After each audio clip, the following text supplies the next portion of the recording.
people in then once you're live. Are we good? Awesome. Well, anyone joining us live, it's good to see you. I'm going to start letting people in. We're going to give it a couple minutes before getting started. So let's start letting these people in.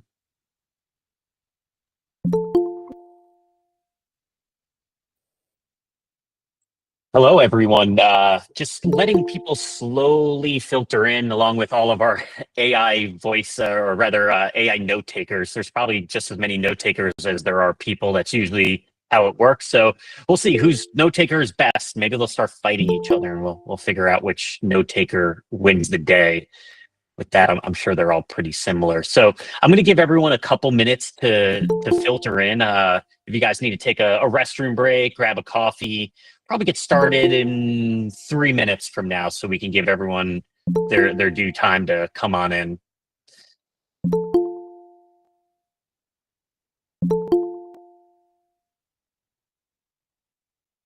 We, as people are filtering in, had a ton of people joining and signing up. One of our biggest webinars so far, so this can be a great one. Tréjon, we spoke just a little bit before this. He's geared up, ready to go, and we're really excited to chat with him. It's going to go even a little bit beyond AI voice as well. So, we're going to cover a lot of stuff today, and really excited to see everyone. A lot of new faces, which is really great. The old faces, got to give them love too. I see Pratik, Zach.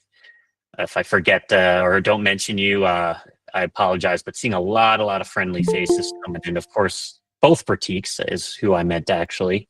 We got a double Pratik action. Gotta love that. Whenever I get double the Pratik, I am a happy man. That means we've got a good following and good people joining us.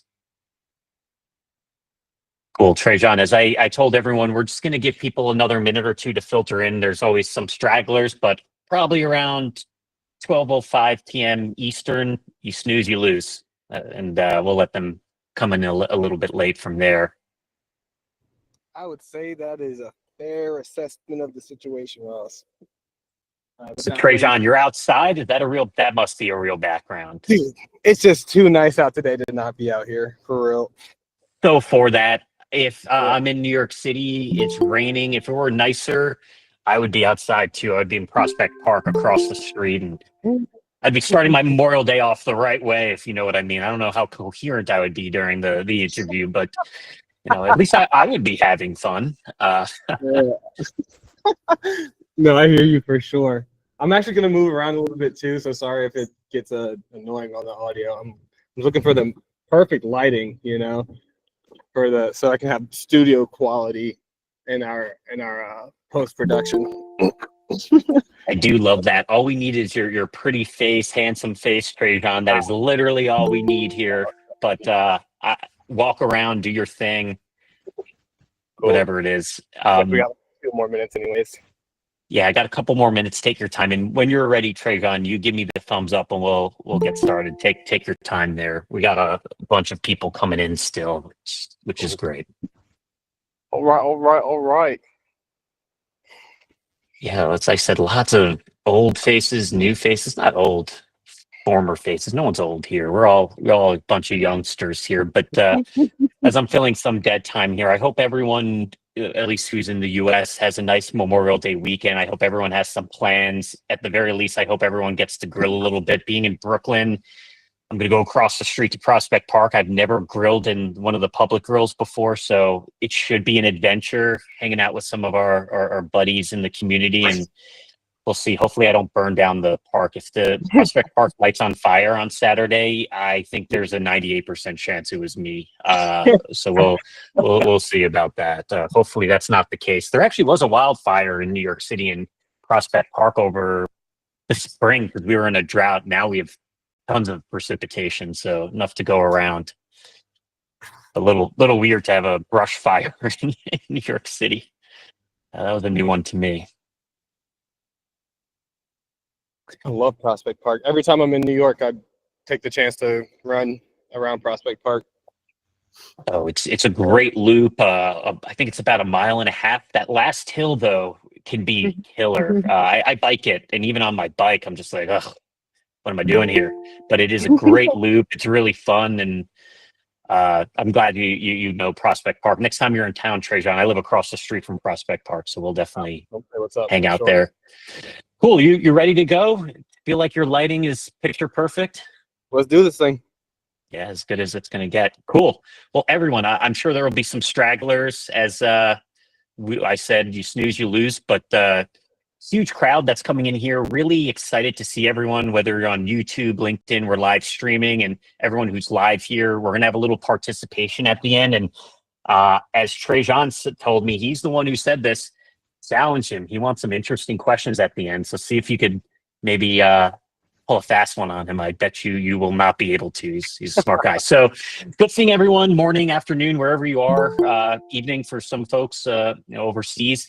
Really, really excited to introduce Tréjon. I would consider him a good friend of Custom AI Studio, a friend of mine. We first connected with Zach Alexander, Zach's father, Andrew Lewis, me, Devin, and Tréjon. And my wife was actually there in Washington, D.C. about a month ago for CAIS's first get-together. We actually had a second get-together this week. We're at the U.S. Capitol. We were invited to a small business administration expo in front of some House of Rep members in the Republican Party, and they spoke to us. They walked around, had some nice conversations there. That was all exciting. But we met Tréjon in DC over lunch, and really you're going to see right away what a brilliant mind he is. And we really appreciate his support for Custom AI Studio. We are big believers and big fans of what he's doing. So he's the founder and AI growth expert at Infinite X AI. I think it also is on your LinkedIn as Infinite Official Consulting. Maybe you'll let me know what you like going by, but I like Infinite X. That sounds pretty cool. Yeah, but for the last, say that again, Tréjon. Yeah, Infinite X is the one that sounds cooler, so we can go with that one. That's totally the cool one. We're going with Infinite X then. So for the last 4 years or so, which is crazy, you just, as far as I'm concerned, just graduated from college. I'm an old man, but for the last 4 years, you've been helping companies scale efficiently through advisory training and AI-driven client acquisition strategies. And before that, last year, you're also working at Artificial Workflow, which you were training teams to become top-class AI champions. And boy, do we need those. This is really forward-thinking, cutting-edge type of stuff that we're dealing with. And in short, really, Tréjon is going to pair deep technical know-how with just an infectious enthusiasm for practical results. He's all about results. He's all about the bottom line and making sure your businesses have what you need from an AI perspective. And best yet, I'll say it again, he's just a wonderful guy. So, no round of applause necessary, but please join me in welcoming Tréjon. And Tréjon, let's start out with just a little bit of a plug for you. Tell us a little bit about what you guys are working on in Infinite X, and then we'll get started from there, talking about some AI voice and customer success systems, etc. Cool. We are on a mission to buy, scale, and sell 100 AI-powered companies. And to do that, we are working with investors and advisors all over the world. Right now, we are helping them source additional deals using our system so that we can then manage their due diligence and the deal flow process, so that we can then put operators and businesses post-acquisition. And that is it. We're just showing up where investors have a hard time showing up for themselves, and it's a team effort, right? I have a great team with me. If you guys happen to see Andon in here, or Enrique, or Jake, you already mentioned Zach Alexander. He's not officially, inside of Infinite X as a part of this company, but he is a close collaborator. I put him on the board of advisors. We're always looking for the best people to grow with, but particularly who we serve right now, it's investors and advisors. But I have a huge community of people who have been following alongside and taking action to be able to grow themselves. And that's really what's inspired me to be able to get to this point, is just so many people showing support, showing love, being appreciative, showing their gratitude for me sharing the content, and then they iterate on the content and make it even better, and they come back and ask me for my opinion. I'm like, oh, that's awesome, and then I want to be better again, so then I iterate again, and then I'm the best in the world, and somebody else is the best in the world, and then so it's like, it's a constant push to be at the top, but it's that kind of competitive nature that you get when you're on a team that is just full of hungry people who are willing to take action and actually make a difference. So that's what we're up to, is just taking action to move one step closer to being able to start buying companies ourselves, scaling them up, and selling them for a multiple. That's really wonderful. That's wonderful, Tréjon. What great introduction of what you're working on. I will say this, and it's one of the best compliments I think I've ever been given, but I'm going to give this to Tréjon because this is true. Anything that Tréjon tells you he's going to do and do it well. So if you buy into, look, AI isn't for everyone, AI voice, maybe his products aren't for you, that's fine. But if you hear something that catches your eye and you think it's something that's for you, reach out to Tréjon, and I will make sure that everyone has his link by the end. What he says is legitimately what you're going to get. It's really exciting stuff. And with that, I'm also going to put in the chat here because we have so many new people, and then we're going to get started right away with some questions. I would love everyone, if they have a second, while Tréjon's doing a little dance here, to take a look at our community. If you haven't joined already, whether now or later, it's a free community to join. We have a VIP section as well, which has some really cool stuff like our Agent Academy. We have N8N templates. We have Devin, who's on the call, our CEO. He also hosts 3 times a week VIP private sessions. They essentially become one-on-one sessions as well. So hope everyone will check that out. That's the only plug I really want to do here for right now. And Tréjon, I'm just going to keep this open for the first question. What do you want to chat about with folks? We have voice agent, we have customer success systems. Where do you want to start, and tell us what's exciting you today? What is the most exciting thing today that you're working on that you think the audience is going to get the best out of? And if they were to work with you, the greatest ROI? Sorry, I was a little distracted because I was also signing up for your circle community. I wanted to make sure that I was in there too. Appreciate it. The most exciting right now. Okay, well, for the general audience, what I actually already know that can be applicable for literally anybody, whether you're an enthusiast, a hobbyist, a full-time entrepreneur, or running like a enterprise level company.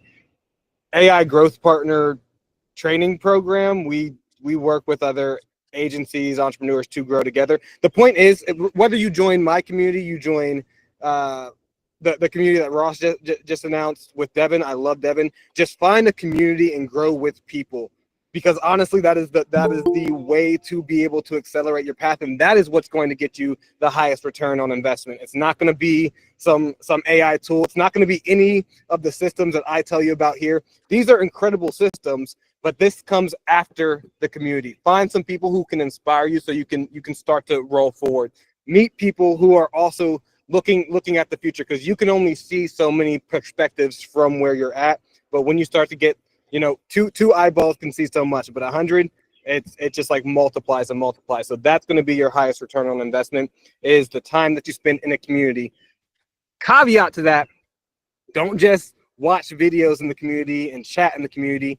Take action immediately. When you see something in a community and somebody's like, hey, you should try this, go try it. When somebody tells you to launch a system, go launch a system. When somebody tells you to use voice AI to make calls, use voice AI to go make some calls, and you will see the result. And that is where these things start to actually multiply. It's taking action. Data will tell you the truth. And don't make assumptions until you try to take action. That's what's going to tell you the truth afterwards. Is okay, this worked, and keep going. Is that a fair answer, Ross? What do you think? I think that's beyond a fair answer. And I think when you talk about data, Tréjon, I say this a lot, and it hurts my own feelings, but data doesn't care about your feelings. It doesn't matter who you are, if you're green, white, black, whatever. It does not care. It does not give a crap. The data is going to, if you have quality data, is going to lead you in the right direction. So, make objective decisions as best you can. And I think you're spot on. Find a community that you feel comfortable in. It may not be day one that you feel that comfortability. It's just like anything. The first time I had green beans, I didn't like it, but now they're one of my favorite vegetables. Sometimes you got to try it a couple times, just like anything in business too. Sometimes you give a product a try and you're just like, this sucks. And then you get used to it and you're like, whoa, actually, I just didn't really understand how to use it. So with that, I had a quick question about AI voice, and we're going to cover AI voice and also your customer success architecture as well. With AI voice specifically, what excites you more? Or it might be both. Is it inbound for customer success? Outbound, you can call them, I don't want to call them robocalls, but something that's really good AI voice and synthetic voice for outbound, or ringless voicemails using AI.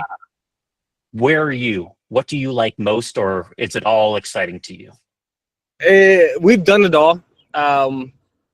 It used to be, I'll be honest, the very first thing that got me into it was I saw the opportunity to cold call people with AI, and I've done years of cold calling, and I know how much it sucks, so I just didn't want to do that anymore.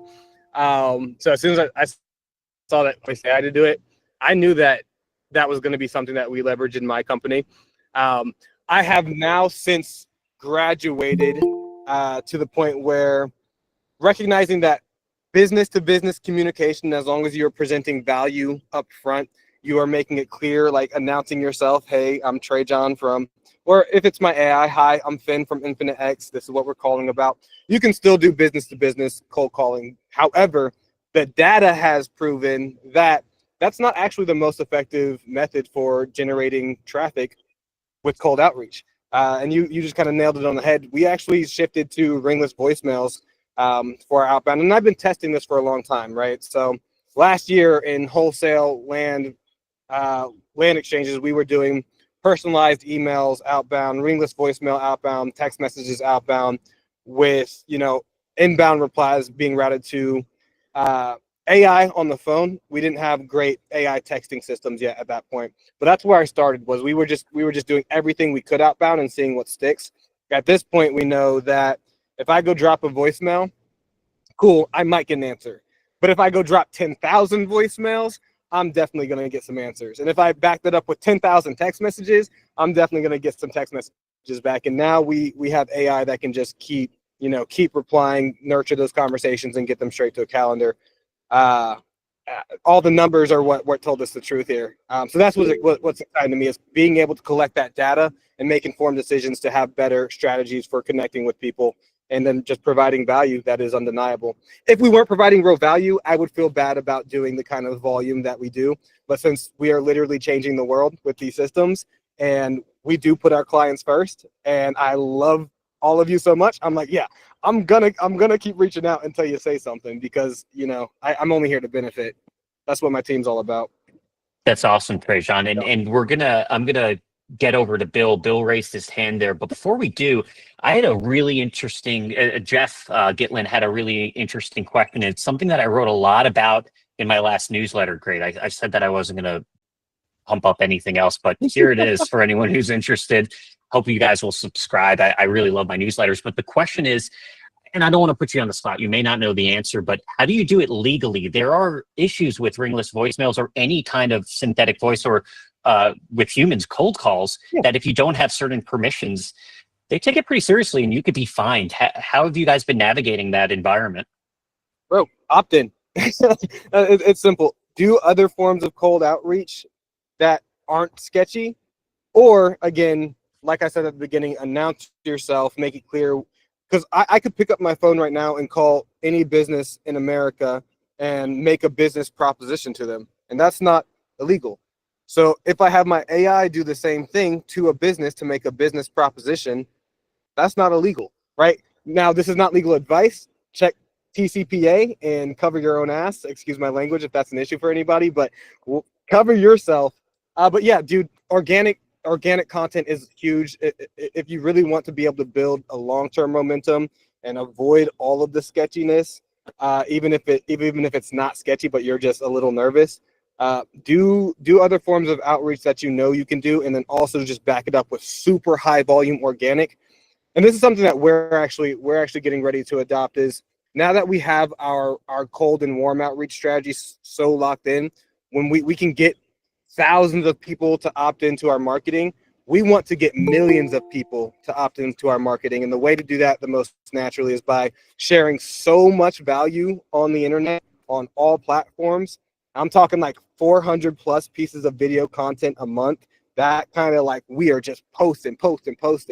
That is the phase that we're shifting into, because that's where I see business going, is it's going to be building that brand.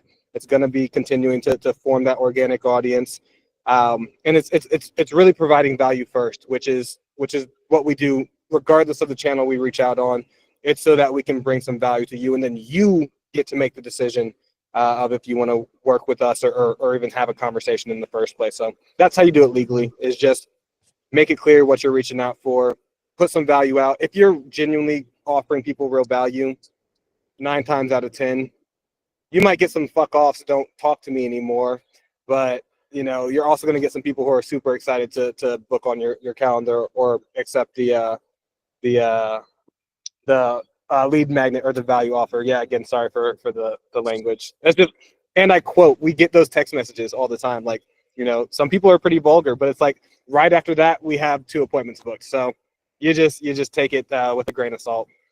Yeah, I think we're all adults here, except for me. I'm offended by the F word. I'm kidding. I think we're all adults here, and I think we're all good. Bill, you waited patiently. If you still have that question, you have your hand raised. I would love to hear what you have. Hey, can you hear me? Can hear you loud and clear. Okay, so my question was going to be about the legality, just so that people were aware. But I'll take the opportunity to point something out here. I watched Tréjon launch his group from the very beginning, and this is a solid setup. And I want to just tell anybody who's listening, if you have the opportunity to work with him, do it, because whatever price he's asking, I pretty much guarantee you that it's a fair price. He's so solid. On top of that, if you're interested in the AI opportunity, I'm basically 5 days away from launching my AI setup. But if you're interested, think about this. There are about 35 million businesses in the United States, 35 million. We could have 1 million AI automation businesses, and that would leave 35 businesses per each AI automation business. There's not enough AI automation companies. It's like the early beginning stages. If you get in now, you're gonna get so much work you won't even be able to handle it. Like, it's impossible. So like, there's not a better opportunity than right now to just jump in. And the beauty is, if you go in with Tréjon, he has it all mapped out already. So he's gonna answer all of the freaking problems you're gonna have. All you have to do is execute at that point. So like, the trade-off is you can try it out all by yourself and go through, you know, a lot of trial and error, and that's cool. There's nothing wrong with that. That's respectable. But you can shortcut like 90% of that and just jump in to start making money, and then use the money that's coming in to reinvest into the business and grow it fast. Because we have about a 2-year opportunity before everything changes, because the AI becomes so much more advanced that a lot of these tools are going to just, like, somebody will have a business, go into the tool, talk to it, and do it all on their own instead of having you as the middleman. So if you get in now, you can basically shore up your business before that transition period. Bill, I love it so much, dude. So such clarity in having that vision and recognizing that this is an abundant opportunity. And also, Bill's not lying. He's literally been inside of that my free school community for over a year now. He has been around from the beginning when I was having like open free office hours. We spent hours on just like chatting, because really just genuinely want to elevate the whole community. We still have that free community, so again, nobody's even asking you to pay some money. Just come hang out, and we'll find a way to get you rolling forward and executing. What he has for free in that community is already like, people charge for this. I'm part of 5 other communities that I'm paying for. Yeah, and he's delivering a lot of value. Like, I would have gladly paid for what he's doing for free. Bill, yeah, thank you very much. We got a couple questions we want to cover. Let's get to the questions and then get to Q&A and plug Tréjon some more at the end. Let's keep rolling. Yeah. Cool. Thanks, Bill. Thank you, Bill. All right, what we got? Yeah, let's go on to this. This is a pretty broad question, and it's on purpose, Tréjon. So take it wherever you want to go with it. So, what does voice native agent or customer success architectures look like today in contrast to traditional command-based interfaces? So the kind of stuff that I'm asking about will include How are you seeing APIs, vector DBs, orchestration frameworks adapt to support real-time voice and your customer success architecture as a whole is sort of the nature of it, but please take it in any direction that you want. How is today different than yesterday is really the question. Okay, cool. I was about to say, Ross, can you put that in like very simple? I don't know anything about this framing. How is today's voice AI different than yesterday's voice AI? I mean, things are just getting better. Whether you're using like, and let me make some clarity here. When you ask about native integration, we're talking about not needing a phone to be able to talk to AI, right? We're talking about AI on your web app. So it's just about things becoming more standardized. I mean, you guys have already noticed this is the trend in the whole market, right? MCPs come out way back in what, October, November. It's starting to get popular now. But right once standardization as a concept is getting more popular, you see A2A pop up. If you guys are a fan of Cole Medin, I love his YouTube. He's talking about AGUI now, which is a standardized way to put agents into a UI. So standardization as a theme is going to continue to be the wave, and that's what's different now than before. So everybody was kind of throwing stuff at the wall to see what could stick. But at this point, companies are trying to adopt more standard practices, but you don't have to wait for the big companies to adopt a standard way to, use AI. It's about coming up with a best practice for you so you can scale. And even if it's not perfect, at least do something in a way that you can keep scaling and keep getting data to keep iterating. So the big difference is like, yeah, before things were a little scattered, the packages that you would need to install, there wasn't a step-by-step process to do it. You kind of had to figure it out on yourself by going through documentation. At this point, most companies are smart enough to make it so simple that anybody could get an AI up on their website or on their platform. And if you don't know how to do it, Claude 4 just dropped yesterday, guys. Like literally go ask AI how to do any of this stuff and you'll figure it out, because that's how most of us learned, is we just taught ourselves with AI. So any of these questions that might sound super technical, they're not. It's just, how can we put AI on my website? Go ask Claude that and give it some API documentations, and I promise you it'll take, a few hours at most. I mean, 4 or 5 hours if it's really taking a while. And even if it takes twice as long as I just quoted, you're gonna be okay. Take the action, you'll learn a lot, you'll have fun. Come share it with us. We'll celebrate you. We'll give you a pat on the back, and we'll look forward to building some more. So that's the answer.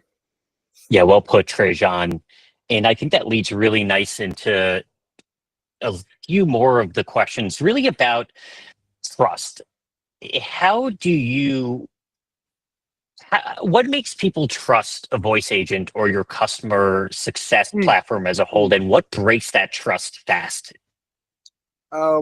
Let's just talk about it in the terms of customer engagement in general. Customer engagement is just a relationship between two people.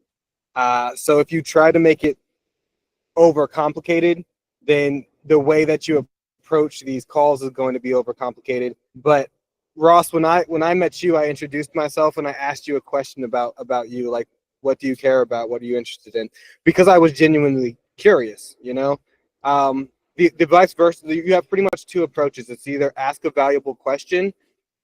Actually, no, that's really it. Ask a valuable question, right? Hey, this is what I have to offer. Are you interested? Right? That's a valuable question. And if you put something valuable in front of somebody, they're gonna engage. And if they don't engage, it's okay. Like I said earlier, you might get people telling you to F off, and you might get people who are super excited to hear from you. So building trust is just about announcing yourself and asking the valuable question, just like you would if you were meeting somebody. There's something that you want out of these conversations too. So feel free to explain yourself in a quick one sentence. I would like to give you this free value because I would like your feedback. Can I give you this free value? Right? And if you want to break that down, like, and have a resource to go dig deeper into that, all I'm talking about right now is literally Alex Hormozy's lead magnet from $100 million leads. Go look at the value equation from $100 million offers, and you'll recognize that your lead magnets, the way you introduce a conversation, is really just a micro value equation. Just what is the value we can put in front of you. What's up, Devin? Go ahead. What's going on, guy? I was waiting for you this whole time. What's up, Tréjon? I'm over here watching like a regular fan. By the way, that was nasty, picking a bug out of the water and then drinking it. No. So one question I have for you, something our team, we're still trying to figure out what the right dance is, what the right balance is here. You know, we've been in the space for a while. We've built a certain level of expertise. We've seen a lot of use cases. We built a lot of use cases. And so we have some, you know, experience. Clients will come and they have either an advanced idea on what AI can do, or, you know, they don't have no idea. So they have some kind of idea what it can do. It's usually the issue is around the guardrails, like what are the limitations? How far can I push this thing, right?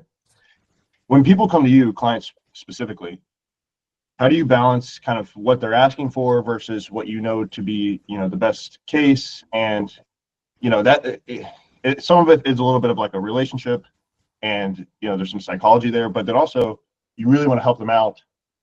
You don't want to not build something that's in their vision, but you want to build something that works, right? So how do you kind Good of question. square that?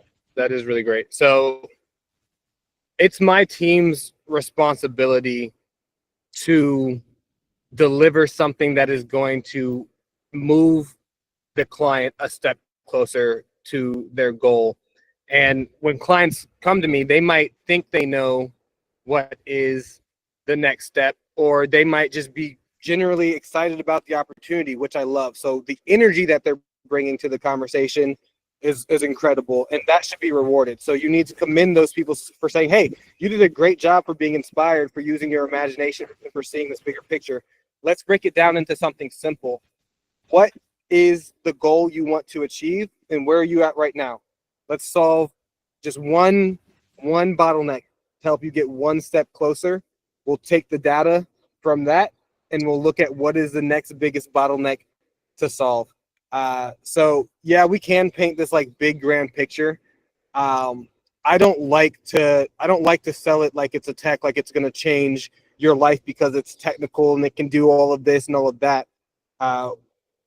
What is much more attainable for us and for our clients is, this is where we're going to end up at the end of working together, and we're going to start by solving this first problem. I will bring all of my expertise, all of my team, any resources I can to solve this one problem, and I would be happy to show you exactly how we do it. But if you don't want to know, you don't have to, because I'm going to think for you, I'm going to build for you, and I'm going to solve this problem for you. And guess what? We're probably going to create another problem. It's going to be a good one to create, and then we'll solve that one next, and you don't have to worry about it. But if you are excited about how these systems work, we will educate you along the process, but let's start one piece at a time, solve something that's going to make a big difference to you, so you feel excited, so we feel excited, and we can just keep moving from there. It's my responsibility to simplify it into actionable steps and not get lost in this like grandiose vision. Let's start building it, and plans change. Plans always change. So let's take some action, and we'll know exactly what the next step is from that. Cool. Great answer. Very, very great answer there. Picking that thread a little bit, but changing focus just a bit. I'm always really curious about this. I don't know. Obviously, I'm a huge nerd. I don't know if everyone else is a new nerd out there, but I'll call myself what it is. I really nerd out about how realistic these voices, or how realistic customer platforms are. Do you find, Tréjon, that there's something where you get so close to it being human that it feels too slick for us actual humans, and because we can kind of tell the difference? I mean, it's either you're exactly on, and then you obviously you can't tell the difference. I don't know if AI voice is there yet. Maybe tell me if it could sound like me. But is there a point where it gets like so close to perfect that it gets strange? Do you sometimes like take it back a step to make it sound more artificial? Do you make it breathe? Like, what are you doing to make me want to speak back to this agent, whether it's inbound or outbound? Yeah, that one comes back to just provide value. People don't care if they're talking to another person or a robot. If what you're offering is valuable enough. Same thing for inbound customer support. All people, think about this. When you call into the bank, would you rather wait on hold for 30 minutes to get to a human, or would you rather talk to another intelligent, communicator that can get you the information you need efficiently and effectively? I'm going to choose the path of least resistance and get my information efficiently and effectively. And I'm not talking about IVRs, right? We're not navigating phone trees anymore. This isn't like 2007. We're at the point where like you can just have a conversation and still get the information you need. So that's the real point. You can make up a bunch of excuses for why maybe you shouldn't launch your product, why maybe you shouldn't do an outbound call, why you maybe shouldn't have an inbound receptionist. Just give people information efficiently and effectively when they're calling in. And if you reached out to them to get them to call in, give them exactly what you promised to give them for calling in. That's it. It doesn't matter. It doesn't matter how robotic or anything else it sounds. Eventually, this stuff is going to be so real that like you're not going to tell the difference. And then that's going to go into robots, and then the robots are going to have intelligence and have synthetic skin and all that. You're not going to be able to tell the difference. So this is just the seed to plant for these super advanced relationships that we're going to get to build with this intelligence. Yeah, that's Westworld style. If anyone saw it on HBO, one of my favorite shows. At least the first season, it's pretty crazy. If anyone has not watched it, it's on HBO Max. It's an old show, great cast, and it's basically about this theme park in the Wild West, but like a futuristic theme park where really rich people go, and you interact with these, I mean, humanoids, very human acting, sounding. Uh, they're pretty much humans, but well, the sinister part is what humans end up start doing to them. They start shooting each other, the sex, the drugs, all that, but with a not real person. But then the robots start having feelings and start becoming sentient. So anyway, it's a cool show.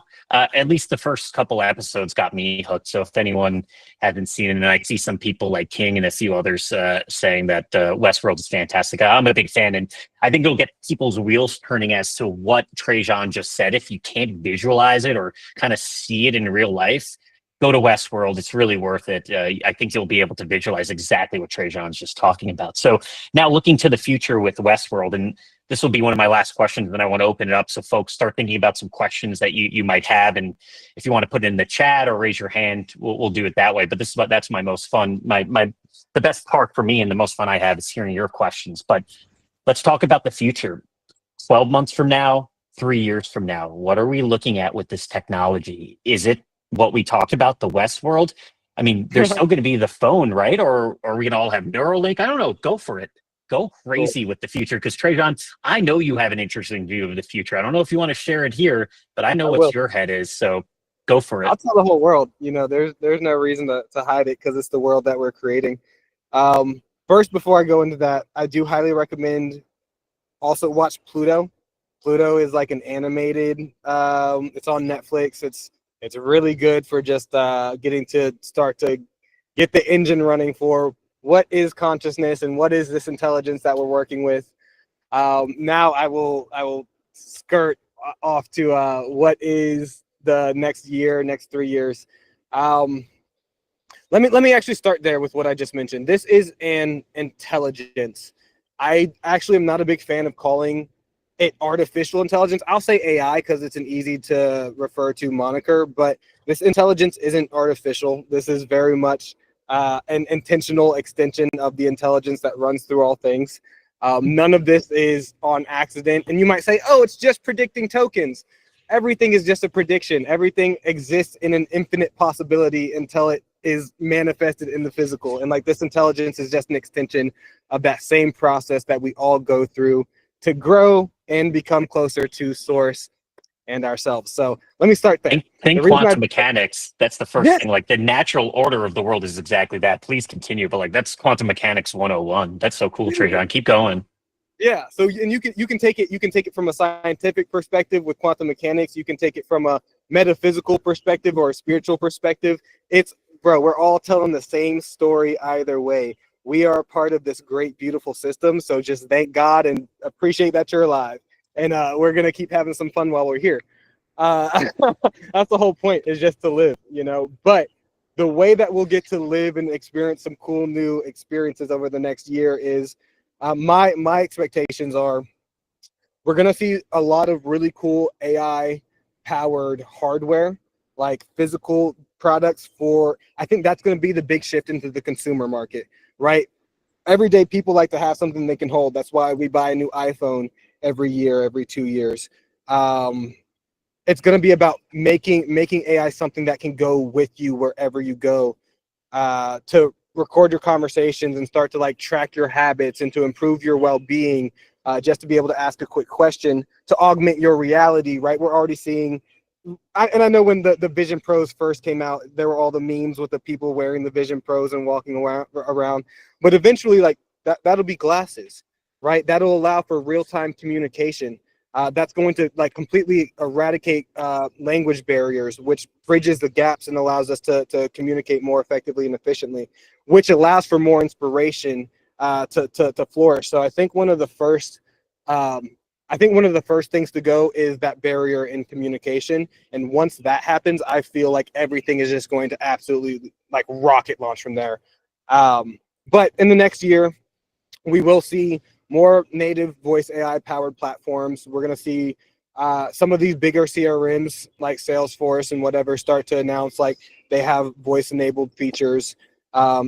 Built-in customer support is probably where it's going to start. It's going to be about making all of the tech more accessible.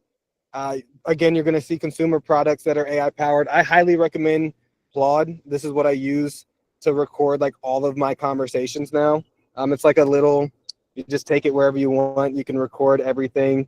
It's the audio quality is not great, but it captures the transcript and you can pop that into Claude later. So Claude, beautiful combo.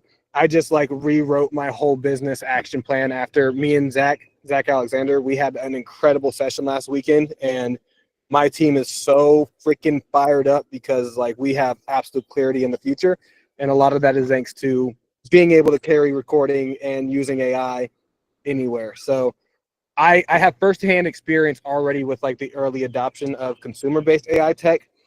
3 years from now, I mean, even within this year, what we're talking about now is like the new standardization is the ground floor for all of the rest that I'm talking about. So A2A, we're going to have agents talking to agents, which in a practical sense means you can talk to your AI and say, hey, go book me a hotel in this city, book me a flight in that city. The agent's going to go talk to the agent at Southwest Airlines and make sure that there's a ticket available for you. Price match from Delta to JetBlue. I intentionally left out Spirit and Frontier because I just stopped flying those recently. It's like a mental shift for me. I'm like flying Delta now. I'm like, okay, well, I feel like at least I can rest while I fly hurtling at thousands of miles per hour through the air. But the point is, AI talking to AI to handle everyday transactions. There still might be human in the loop, right? Where you can confirm, yes, I actually want to book that thing. I guarantee you, I'm going to be one of the people who's just like, I don't think that I'm smarter than this intelligence. Honestly, I do see myself as an extension of the intelligence, but I trust that my AI assistant is going to be able to figure out how to do some bookings for me and write some business plans and put together some lead magnets. Like, I built my whole business with AI at this point. So I'm one of those like ride or die believers. Like, this is an incredible technology. But as we standardize it more, it'll make it more accessible and easier for us to innovate on top of it because everybody's using the same underlying principles, the same, the same protocols for allowing these systems to communicate with each other. And that's really the start. Can I also talk about augmented reality just for a second and virtual reality? Of course, Yeah. let's do it. Just briefly, because these things are also going to get exciting. We'll start to see like kind of holographic overlays where you can start to like drag and drop. So you'll be able to see your computer in front of you, but also like kind of drag and use your keyboard right in front of you. Neuralink, I'm a little bit on Neuralink. I don't think you need to put it all the way in your brain to still have like immediately fast application. I think information overload is a real problem. We already experience it. So putting a chip inside your brain, I think it's just going to make that worse. But I do see the applications for accessibility for folks who can't quite speak or use motor functions. I think that's going to be really the key benefit there. But I do like augmented reality, being able to have like a digital workspace inside of your, physical space. Same thing with virtual reality. I see we're going to have drag and drop workflow builders where you can build your whole business around you and see all the related pieces and build your own like mini universe. I see that happening in this virtual space, but it's just mirroring what we're already doing here, right? We have culture and we have subcultures and we have memes and we have inside jokes, right? We already have our mini universes in our physical world.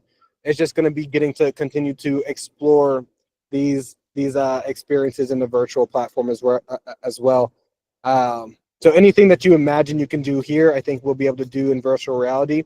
Any intelligence that you think you have, any of the feelings that you feel like you experience, I believe the intelligence is going to be manifested in the form of like robots as well that are also going to have this level of feeling. But our efficiency and our ability to communicate is going to have to become much better. Just start by understanding like your own communication. How do you clearly articulate what you expect from the other people in your everyday life? Like, how do you talk to your mom? How do you talk to your sister? How do you talk to your girlfriend? How do you talk to your brother? How do you talk to your boys, your homies, whatever? Like, start to get clear on how you communicate your expectations. And then you can talk to Claude the same exact way and you'll get much better outputs. And then once this intelligence is inside of robots, you're already planting the seed that we're just building relationships. We're just telling the same story over and over again and looking to have another person on the other end or just another intelligence on the other end to appreciate it. Go hug a tree, honestly. Listen to the birds chirp. Like, I'm saying the same thing just in 1,000 different ways. It's all just part of the beautiful connection that we have with the world around us. That's what we're going to get to remember. This isn't a new phenomenon. None of this is anything that like I'm inventing or just like figuring out. This is just a remembering. All of the ways to experience are becoming remembered. So our intuition, our ability to communicate effectively, maybe not even with words. Most communication is already done with body language. We already have a sense that we know what other people are saying. We pick up a vibe, right? Like, it's because this communication is always happening. You just have to be able to tap into it. And that's what I see for the future. We can more easily tap in and explore together. Yeah, well said. And it sounds like, which is great for all of us, the human voice won't be lost while the synthetic voice, takes a more and more prominent role. And really well said. I'm going to go over to Edward's question in just a moment, and then we're going to open it up to the group. But you made me think of something that I know Devin, and if Andrew Lewis was on, he's in transit right now. When we were at the U.S. Capitol, as I said, about a dozen small businesses were invited, from potato farmers, some people making hard seltzers. There was a Gone with the Wind museum next to us, a barbecue pit master. But I think one that stole the day, other than us, because we were really the only ones bringing AI, was another company called Built, B-I-L-T, if you're interested. Really, really cool company where they were using the Apple, whatever, goggles or whatever they're called, that tracks your eyes. And at the end of the day, long story short, it is made for you in extended reality and manipulating the environment in front of you to follow instructions and put things together, like a Weber grill. They actually already have that. We were at the government, so they had a missile that they taught you how to play around with and how to inspect. So that was kind of cool, or it was maybe like a missile engine. So anyway, there are a lot of applications. And as you said, I mean, this is just a brand new world of it. And this was this huge clunky like ski goggles that you put on. It's probably going to be in my glasses and just projected out into the world, and I would see three-dimensionally the Weber grill, and who knows, maybe my ripping up the instructions and being mad at the instructions or throwing it across the room won't happen anymore, though I suspect I'll still get frustrated with it anyway. So with that said, and Devin said it was sick, it was a really cool experience all around. Everyone there was really cool, but that was one of the winners there. So I think there's a great question from Edward, and then we're going to really open it up to the group. His question was, what about small entrepreneurs with voice AI agencies? Are they going to be swallowed up by big companies? What are you thinking?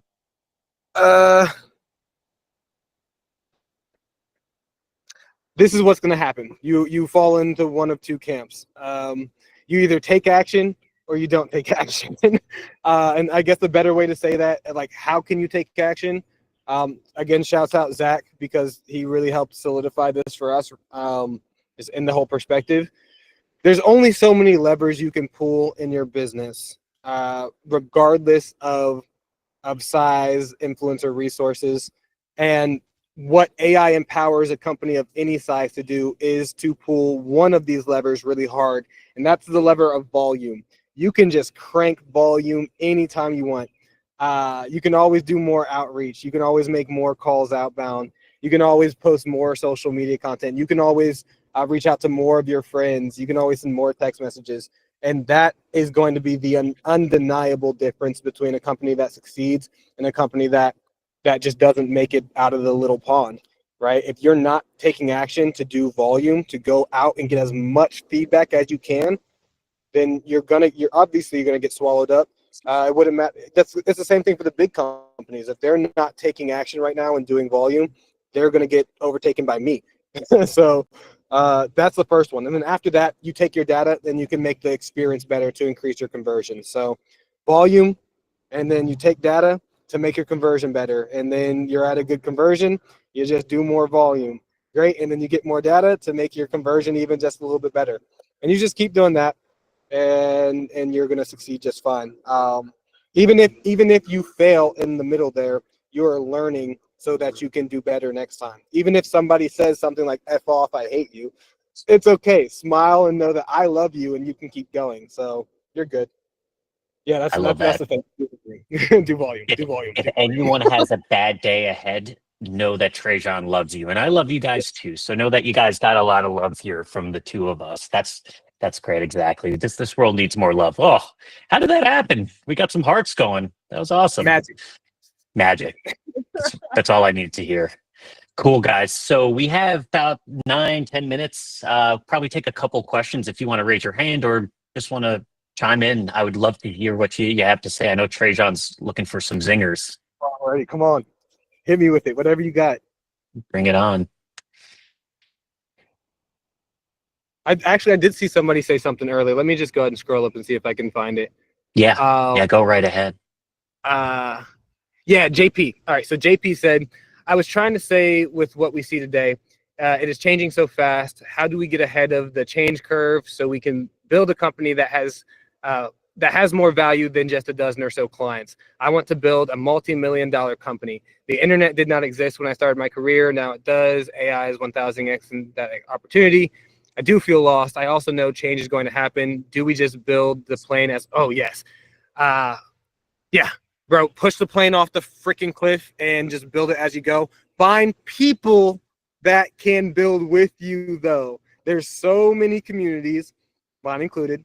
Same thing with Custom AI Studios.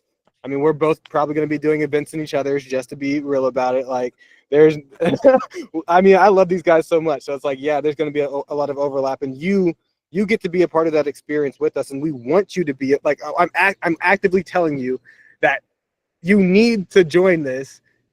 Take action. It costs you nothing, and it can only lead to incredible upside, because none of this would have been possible by ourselves. So that's the first piece, is find a community. Again, I'm just gonna I repeat myself a lot because it's so simple. Find the people who you can take action with. Take the action. The action looks like doing a lot of outbound outreach to get your idea validated, and having your AI do a lot of outreach for offering value. And if people don't respond, it's because your value proposition was off. So go back and reiterate. Like, that's it. So like, if you want to build a multi-million-dollar company, find the people that you can build it with, and take massive imperfect action. Again, thank you, Zach, because I'm just quoting Zach right now. Take massive imperfect action. He's quoting somebody else, right? Like, it's the truth, though. Just keep taking action, keep doing volume.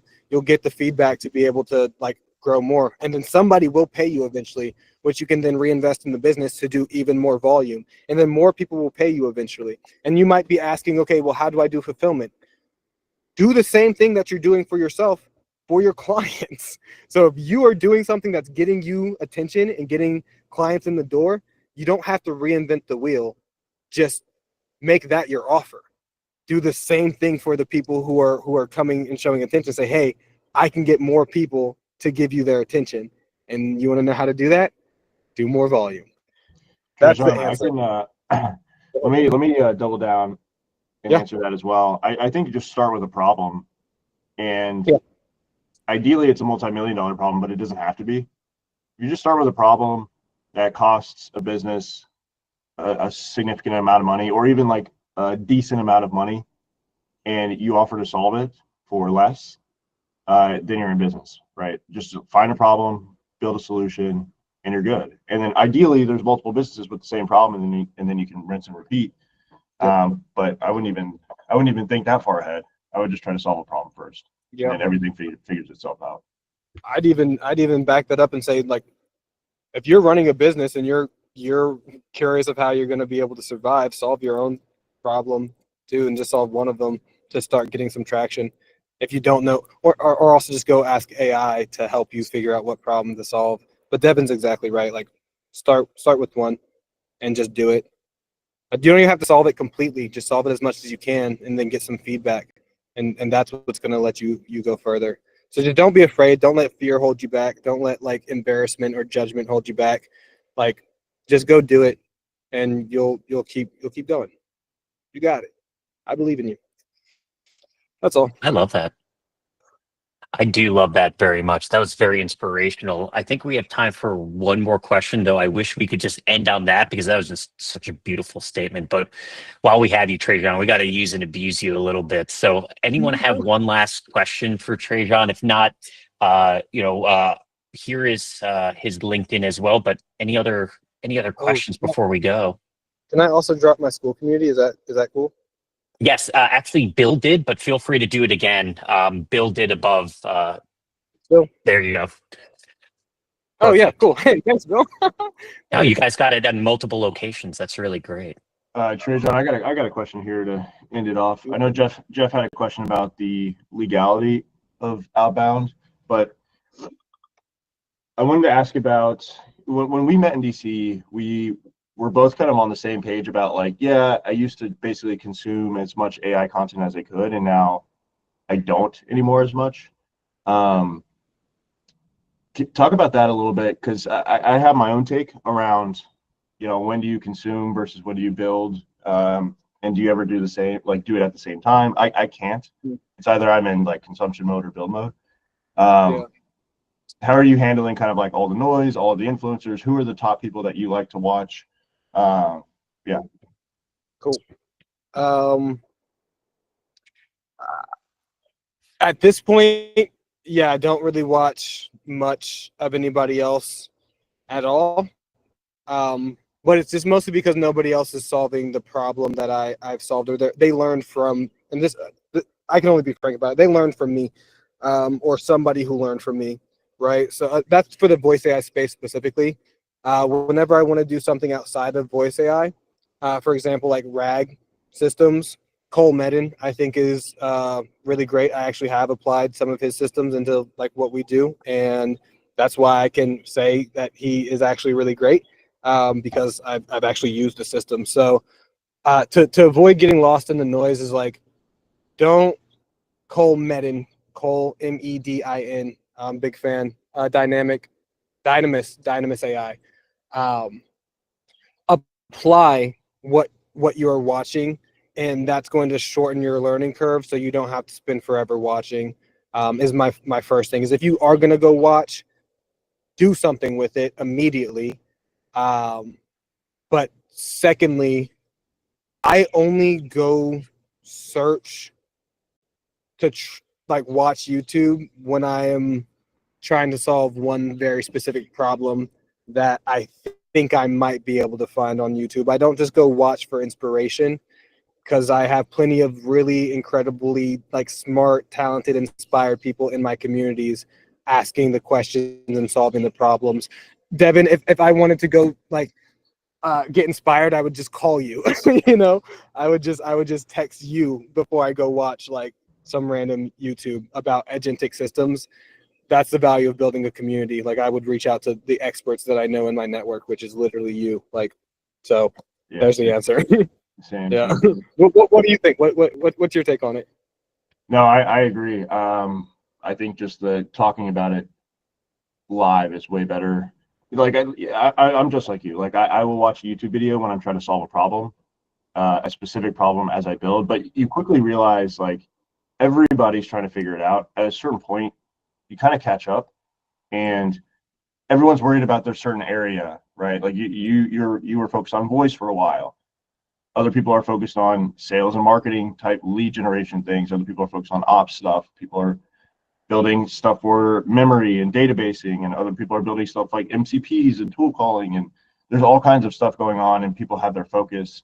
And you don't have to keep up with all of it. Like as you're building, you're doing your own research, you're building your own expertise in your own silo, and that's valuable.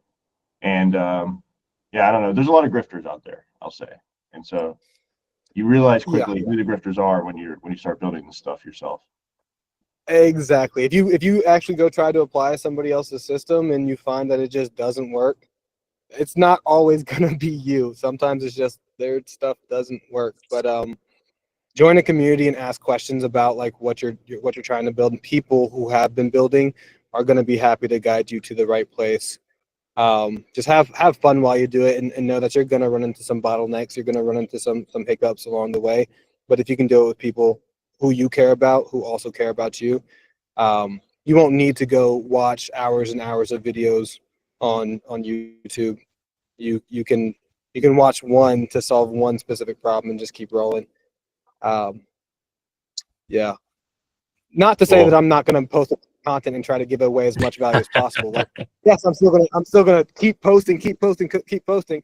But even I'm not going to tell you to go watch every single one of my videos. Honestly, if you're here in this room today and you do exactly what we talked about today, you won't ever have to watch any of my videos unless you want to solve one very specific technical problem. But also, you can join my community and reach out to one of the people on my team to ask us directly, and we would be glad to help. Or if you're really consistent and it's really bugging you, literally just find my WhatsApp. I mean, my number has been linked on the internet so many times at this point. I'll be honest, I don't hate it when people text me. So just like text me and we'll get back to you. So like, we got you is the point. You're not in this alone. You'll never be in this alone. And just say what's up. Well put, Tréjon. Well, I wish we had more time. We're going to do this again. As you said, there's going to be a lot more cross-pollination between our industry, or rather our organizations. I definitely want to have you back on our next webinar sometime, maybe in late July, August, because this was really great. Check out the last few posts. Check out Tréjon's YouTube.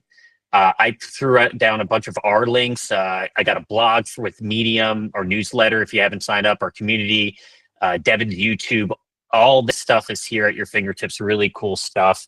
Sorry for the blatant plug, but I would love to hear your thoughts on some of these. Mostly all of them are free, especially ours, and then your YouTube as well.